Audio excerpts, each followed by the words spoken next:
Hello and welcome back to The Master's Pupil. It's the 14th episode, and today is Friday, October 13th. Yes, that's right, it's October and it's Friday the 13th. But so far, I've been having a pretty good day. Um, but these videos have been taking a while to make. I mean, not only was I like not in the greatest headspace when I was finishing this game, because I don't know, the ending of this game was just like the capstone of what was generally an unpleasant experience for me. Like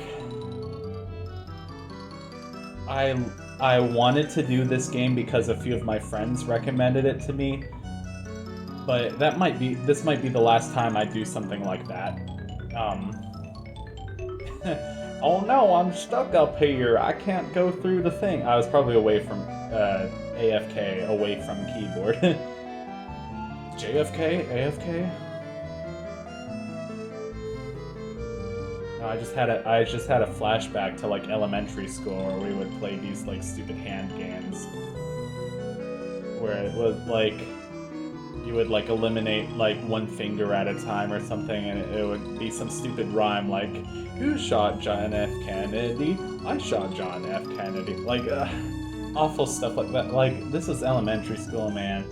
Like kids say anything because they I mean adults say anything too, but you know, especially kids, they don't, think of consequences the way that adults do. Their brain isn't developed that much.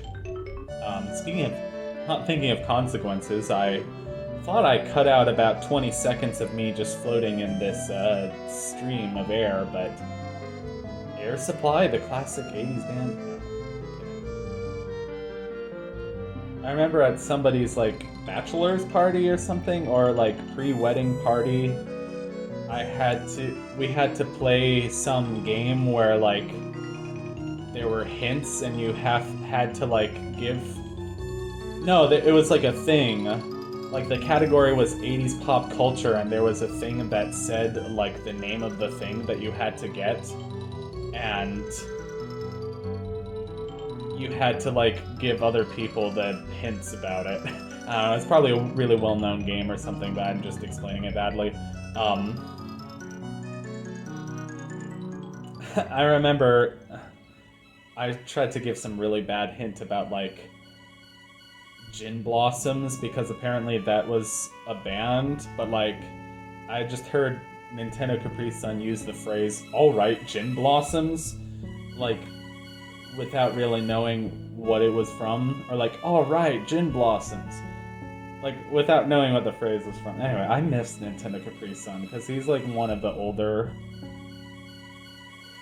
Let's Players, and his commentary is just always so laid back. Like he's not old, but like he grew up in like the 80s, so probably even before then. Maybe the 70s, I don't know. How old is he? I don't think he's 50 yet, but I could be wrong. I remember I was watching him when he turned 40. Which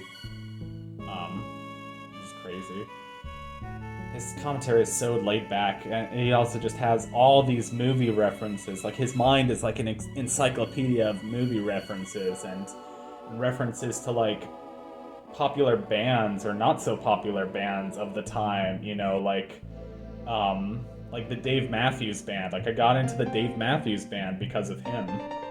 Like who knows how many times I listened to Satellite last April as I was finishing some really difficult assignments last semester. I would have to be like reading these stupid academic journals. Like I was up till like 2 a.m. and the only thing that kept me sane was like playing Satellite by the Dave Matthews Band like 10 times in a row. I don't know. It's one of those songs that there's something so like ethereal and happy about it, but you can't really define it. But it just affects you in a certain way. Like this song right here, I think this is from Pilot Wings. So yeah, spoilers, or full confession, I used SNES Drunk and his channel to find some of the soundtrack for these videos, which is partly why it's taking so long to make these videos. I mean, it's not really taking that long because I made one yesterday and I'm making one today because I don't have that much school, so I have time to do these. But like, it's taking a lot of energy to do these because I have to sit there with my headphones plugged into the computer and make the soundtrack for these videos. And you know, anyway. Plus I have to do like post commentary for 20 minutes, which like, my voice is already tired. Like, god darn it. I died right there. I'm 24, I'm a grad student, and I still have limited adult skills. Like, let's just face it. Like, I'm not that embarrassed by it because I can still get along pretty well. I mean, my parents are paying for me to have a meal plan at the cafeteria of my school, which I have mixed feelings about. I mean, and it's quite an expensive meal plan too, because I'm supposed to have, like, you know, dining dollars at other areas around campus also, but I don't really use those dining dollars that much. I mean, I like just doing my own groceries. So like, I don't know. I'm thinking of telling my parents, like, hey, just take me off the meal plan next semester. I mean, I can't really cook all that much. And like, I currently don't have a microwave in my apartment. Like, I have a pot, I have a stove, so I can make ramen. I can make any soup in a can, and I can make mac and cheese out of the box, which quite frankly are some of my favorite meals, you know, but as far as actually eating decently, I could get a microwave, or I could just, you know, explore the restaurants around Baltimore within budget, within reason.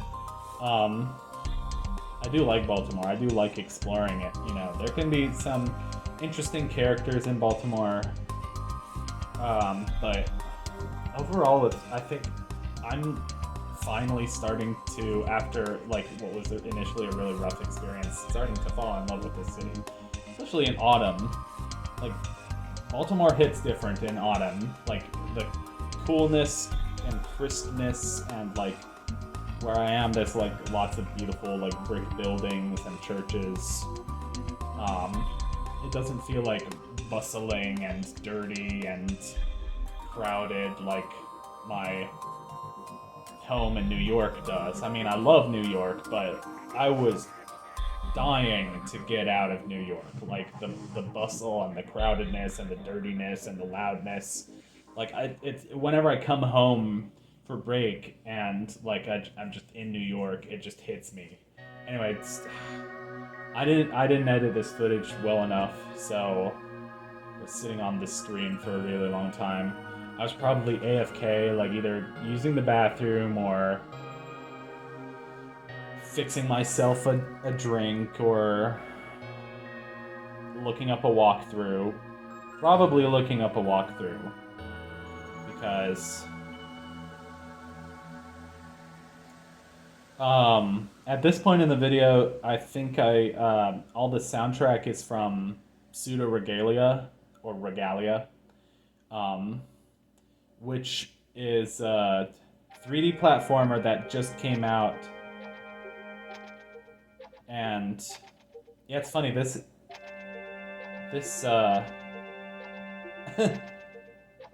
this is from Pseudo Regalia, but it's for a second I thought it was like from Mario Galaxy or something. Now, Pseudo Regalia is a 3D platformer that just came out on Steam. It has a sort of N64 style graphics, and it looks amazing. Like, I watched NitroRad's videos about it. NitroRad is probably my favorite YouTuber currently.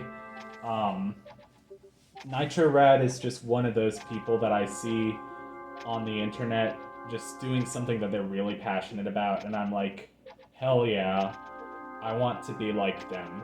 NitroRad, in his game reviews, like, the passion for video games that he has comes across like no other reviewer. Like, he is he's full of the most love and passion that I've seen in any reviewer. And I just, whenever I have a bad day, all I have to do is just like watch Nitro Rad, and it's kind of what I want to do. I have like a channel where I just talk about, or channel podcast, whatever, and I'm kind of doing this right here, channel podcast, where I just talk about video games, especially video games, from the N64 era, and classic video games, classic computer games. Just talk about them. Just like let my passion for them shine through. He did a video before Pseudo Regalia. He did a video on Mischief Makers, and that was also a really amazing video where he just talked about. He talked about like how weird and wonderful and unique that was. That game was, and just all the passion that clearly went into games like those. Like, I remember games like Mischief Makers, and yeah, games like Mischief Makers, Space Station, Silicon Valley, Rayman 2, Yoshi's Story.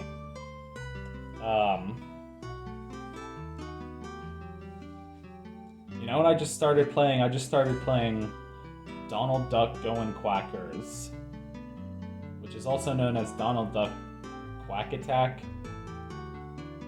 One's the European version and one's the North American version.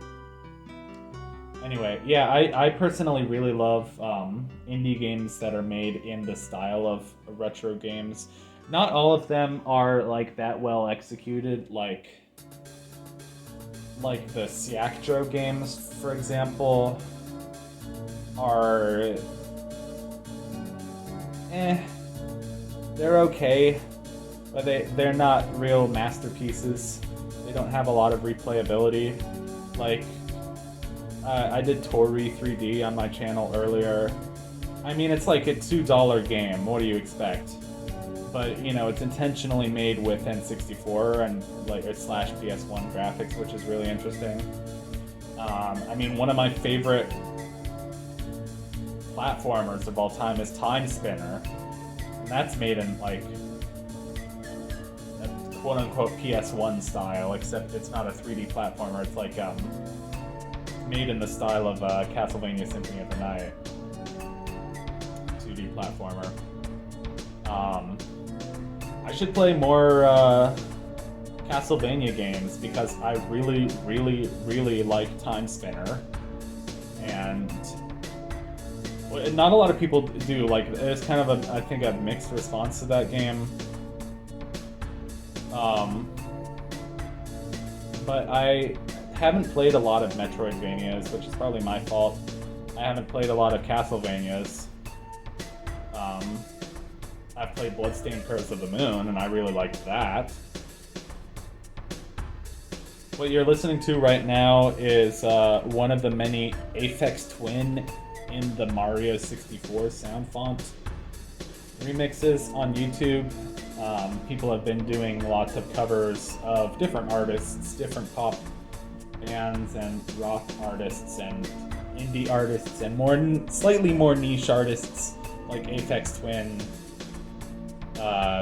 who, I don't know what you would call him. You would call him either ambient or IDM or,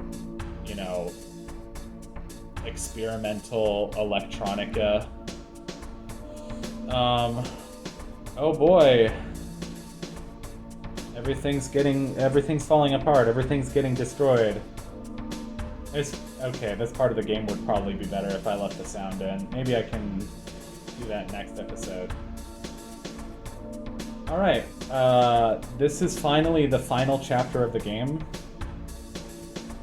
And this area is kind of like one big puzzle. So you just you start climbing up, and God, is the platforming in this game anything but fun. Like, climbing hills, jumping over small gaps, manipulating the physics, even getting these switches to go the way you want them is like... It's like Sisyphus, basically. It's exactly like Sisyphus. Oh, and then I was like, huh, what do I do now? Like, seriously, what do I do now? Okay, use that as a platform to jump up and the blue stream. I hate... It sounds so stupid, like this mechanic is everywhere in the game, but it sounds really stupid. Like, oh, it's a stream of the color blue. It's a stream of white. A stream of white? Is it cum? Oh, sorry. Cover your ears, kids. See, when a man loves a woman very much, it's a stream of red. Is it blood? Is it a blood stream? Anyway, yeah, I could listen to Aphex Twin and the Mario 64 sound font remixes like all day. Funny enough, Mario 64 is like the one game that I haven't like sought out a ROM for. Well, that and Majora's Mask and DK64 not yet. I want to play DK64, but I want to feel like I'm ready for it. But Mario 64 is a game that I love, and a game that's like makes me feel all like cozy thinking about it or whatever. But it's not a game that I play super often. It's not like one of my top comfort games. Like maybe for watching or like listening to the music of, but like I'm fine just playing it when I get back home. Is kind of the thing. Here we have to fiddlesticks. I think I also looked up the walkthrough for this one because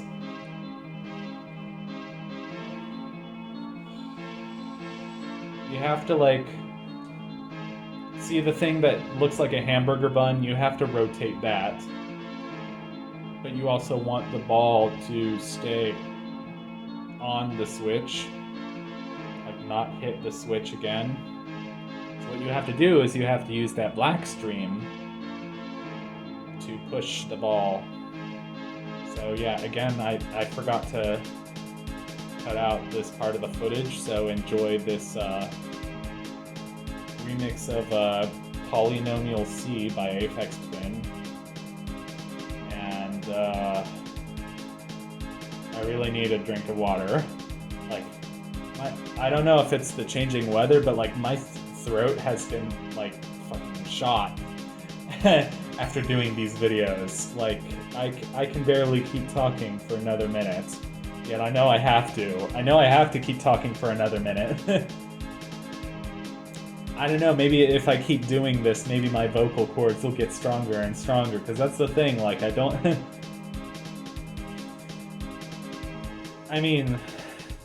Okay, that's not true. I do have a lot of some social interaction. Like, I talked to both my regular therapist and my school therapist today, which was really nice. And, you know, not about anything heavy, just like catching up and talking about school and life and handling long distance relationships, which currently, and like plans for the holidays, like what the hell am I gonna do for Christmas? When am I gonna go back to New York? I don't know. Alright, did we beat this puzzle yet? Yes, we did. So now we just have to jump over, not die, walk through the hamburger, and I will see you in the next episode of The Master's Pupil. Take care, stay safe, love you guys.